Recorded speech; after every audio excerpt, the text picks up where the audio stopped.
Hi folks, welcome back to Bite Your Aviary.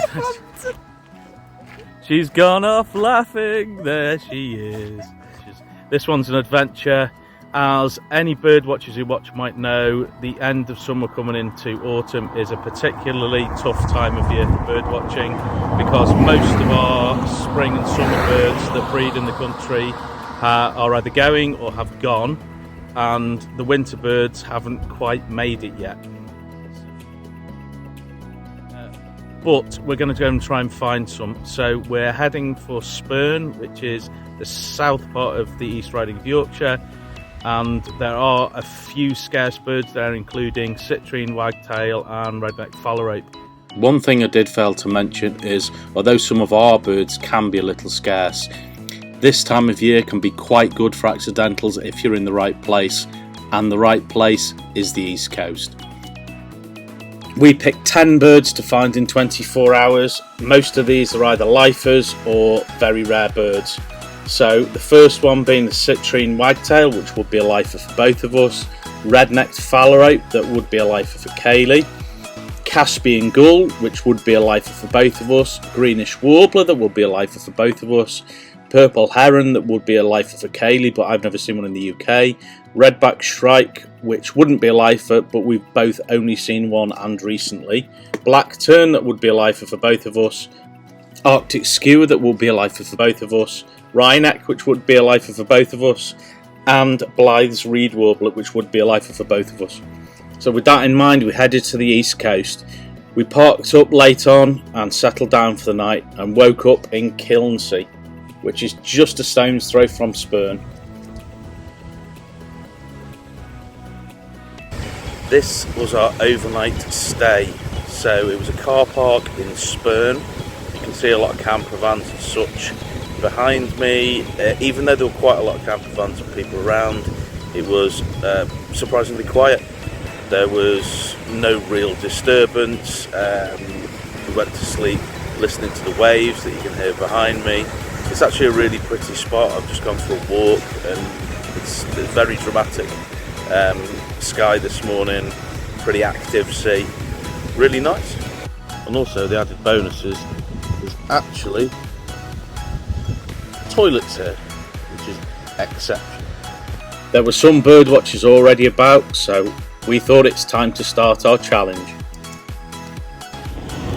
Still early, first twitch of the day. Somebody said the citrine wagtail that we believed might be here is actually here. So that will be a lifer for both of us, which is epic. Let's go and see if we can find it.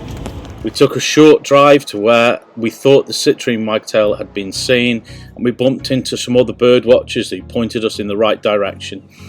The bird was showing really well, although at a bit of a distance, on a piece of grass behind a building. It was hanging out with some pied wagtails and some meadow pipits, but showed very well.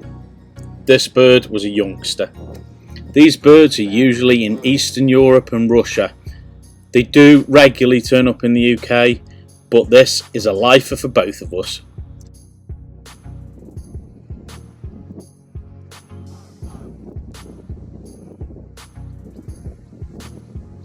So thanks to a lot of other twitchers, we found the citrine wagtail. It was a youngster, but it's lovely to see. So first lifer of the weekend. Also before breakfast, a lifer before breakfast, excellent. So we're moving on to see if we can find redneck phalarope and hopefully actually finally confirm a Caspian gull. Would be lovely. I'm not sure if you remember from a previous video, but we had a bit of trouble in Chroma trying to identify a Caspian gull.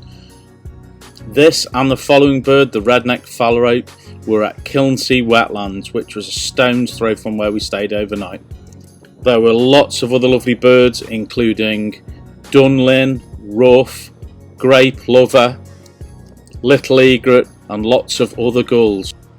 Luckily, a gentleman in the hide pointed out the first Caspian gull, which was hidden behind a grey-lag goose. Luckily for us, there was a second one as well, which showed a little better. Following that, we walked to the next pool to try and find the redneck phalarope. There were apparently two there, although we only saw one and it was at quite a distance, but another great bird. At Kilnsea there was also a wealth of history, including this 15-foot high acoustic mirror. These were used in World War I to pick up the sound of enemy aircraft. It was an early warning system as it focused the sound of enemy aircraft. We also saw a lot of these little nests full of little caterpillars. We're not sure what these are, so feel free to comment and confirm. We're just off for breakfast now, but even before breakfast on the first day we've seen redneck phalarope, citrine wagtail, Caspian gull, grey plover, loads of dunlin, egrets.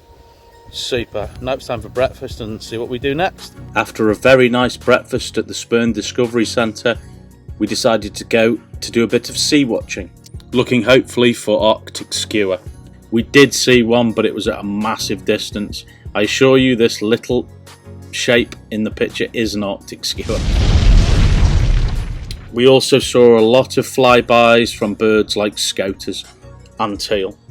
Whilst heading back to the car, we had a lovely view of a female pied flycatcher that was jumping around on the road. We decided at this point to take a drive up to Flamborough Head, which was an hour and a half away, to see a reported greenish warbler. Right, we're heading now to Flamborough Head from where we've been before. It's about an hour and a half in the car, but there is a reported greenish warbler there. It's been apparently around that area for a couple of days. Apparently it's pretty elusive, so it's not the easiest bird to find, but fingers crossed on that one. When we arrived, plenty of people were there. Some had been there for a couple of hours, so we didn't hold out much hope. They were looking at a dead tree. There were plenty of other birds in it: willow warblers, chiffchaffs, yellowhammers. Eventually someone shouted out greenish warbler. I got some shaky footage at a distance, but it was an amazing bird. This was possibly my highlight so far, and another lifer for both of us. A very eagle-eyed young gentleman spotted it. These birds do turn up in the UK reasonably often, generally on the east coast. They come from Eastern Europe and Russia, and the numbers of sightings seem to be growing. Now it was time to look for an altogether different warbler. Next bird to look for was a reported Blythe's reed warbler that had been seen at, yes, Bempton Cliffs. When we arrived there were a few people there, but no one had had a positive ID since about 8:15 in the morning, and it was now quite late in the afternoon. We headed down to the cliffs to see how the gannets were getting on. Lots of the gannets we'd seen earlier in the year here had got grown-up babies. This was lovely because it felt like we'd been following him through the season on every visit. I also took the opportunity to try and take some decent photographs of gannets flying again. We do love this place, but unfortunately we failed to find the Blythe's reed warbler. Hey folks, we're back at Bempton Cliffs, yes, yet again. But it's the end of the season. It's quite an interesting place to be at this time of the season, because all the puffins and razorbills have gone, and you've got the gannets still and a couple of fulmars and kittiwakes, but the gannets have got really grown up babies, so they're really cool to see. Yeah, unfortunately though, we didn't see the Blythe's reed warbler that we picked to see, which would have been a like for both of us. So after a pretty exhaustive search for the Blythe's reed warbler, we couldn't find it. We spoke to a gentleman who'd been here almost all day. He'd seen it this morning, but not since, crikey, 8:15 or something. There's been some people think they might have seen it. It's a real pain of a bird. So we've kind of given up on that one, although we have seen a lot of other birds today which we're super happy with, and always love Yorkshire, which is great. So we're off for dinner and to figure out what we're going to do tomorrow, if we're sticking around here or we go elsewhere to look for birds. We'll keep you posted on that one. We went for dinner in Bridlington and we had to debate what we were going to do. Initially we were going to go towards Derby for a reported purple heron, but it had not been seen. So we made a decision. Then we settled down for the night. Morning all. After some discussion... Oh, she's seen something. have a look at what this is first before talking. Morning folks, after quite a lot of discussion last night, we decided to stay around the Spurn area. We originally were going to go towards Derbyshire area because there was a purple heron there, but it seems to have disappeared. So we've decided to stay around the Spurn area because we liked it very much yesterday, and there were quite a lot of rare birds, and things often just turn up here. So so far this morning, this is what we're doing. We resumed our challenge. We're going for a walk down Spurn, kind of peninsula, sandbanky kind of. Hi folks, we're going for a walk to Spurn Point, or seeing how far we can get to it.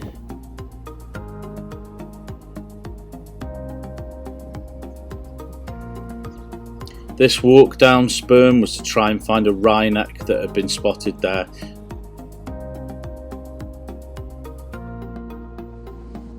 It was quite a long walk, and a lot of it was on sand, so it was hard going. But the scenery was stunning. It was quite a surreal landscape. There were a few birds around too, namely a couple of wheatears. There was also a seal that appeared to be following us.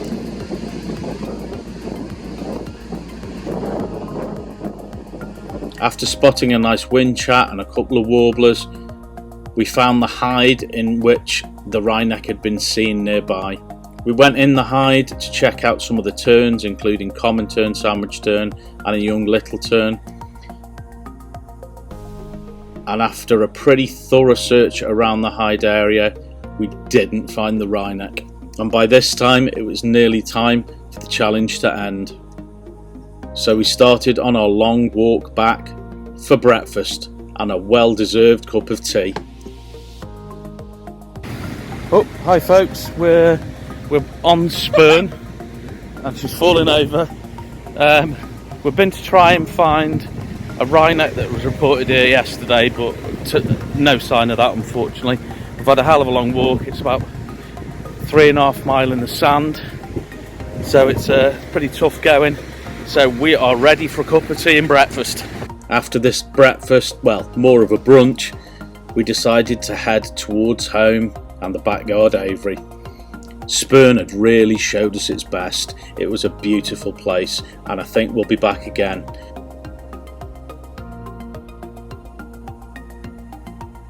As far as the challenge goes, we got 5 of the 10 birds, so about halfway. I got 4 lifers and Kaylee got 6 lifers, as the grey plover was a lifer for her too. So although not a resounding success, we were happy. Thanks so much for watching. Please like and please subscribe.